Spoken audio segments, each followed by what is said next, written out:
அந்த குரங்குலே கருங்குரங்கு பார்க்குறதுக்கே வித்தியாசமா இருக்கும். அதுக்கிட்ட பழகி பார்த்தா தெரியும்னு நான் சொல்ல முடியாது. அதுக்கிட்ட பழகலாம் முடியாது. குரங்க பயன்படுத்தலாம், குரங்க வளர்க்கலாம். கருங்குரங்குலாம் நான் வளர்க்குறேன் அப்படின்லாம் யாராலும் சொல்ல முடியாது.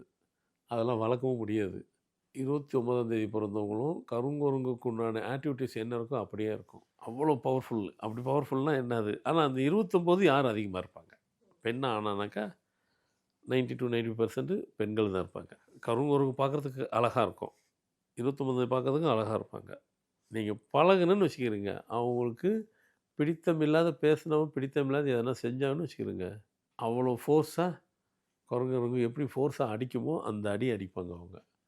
சொல்லாலும் சரி, எல்லாத்துலயும் அப்படி பவர் இருக்கும். அவங்கள பார்த்தா நீங்க கண்டுபிடிக்க முடியாது. அதுக்காக தான் கருங்குரங்கு சொல்றது. ஏன்னா கருங்குரங்குன்னு பார்த்தோன்னா அழகா இருக்கும். அழகு வச்சு கிடையாது. அதனுடைய வீரியத்தன்மை அதிகம். அதுக்கு தான் அந்த கருங்குரங்கு அதனோட கம்பேர் பண்ணுறோம். அப்போ நாங்க 29ஆம் தேதி நாங்க 29ங்க. நாங்களும் கருங்குரங்க குறியீடா கருங்குரங்க போட்டுக்கலாம்னா போட்டுக்கலாம். என்ன இருக்கு? ஏன்னா அதுக்கு ஒரு சக்தி இருக்கு. நம்ம முதல்ல சொன்ன மாரி இறைவன் படைப்பில பறவைகளுக்கும், அனிமல்ஸுக்கும் ஒரு சக்தி குடுத்துருக்கிறாரு. ஒவ்வொருத்துக்கும் ஒரு ஒரு சக்தி. அதுக்கு இருக்கு.